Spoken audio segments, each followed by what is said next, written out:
నిన్ను పాపిగా మార్చుటకు ఎన్నో భయంకరమైన పాపపు దయ్యాలు తిరుగుతూ ఉన్నాయి. అవి ఎన్నెన్నో నీకు బిస్కెట్లు కుక్కకేసినట్లుగా వేస్తూ నిన్ను పాపపు లోనికి తీసుకెళ్ళడానికి నిన్ను నిత్యము ప్రయత్నం చేస్తూనే ఉంటాయి.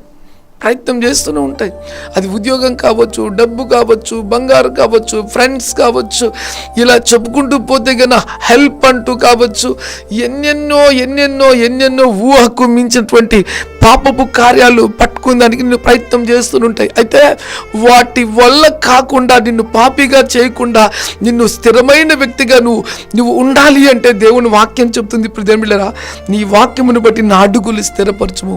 వాక్యాన్ని బట్టి నువ్వు వాక్యాన్ని జీవించేది నేర్చుకున్నప్పుడు నీ అడుగులు స్థిరపడతాయి. ఈ లోకంలో పాపము అనే సాతాని దూతలను, సాతాని సైన్యములను చితకు దొక్కే వ్యక్తిగా నువ్వు మార్చబడతావు.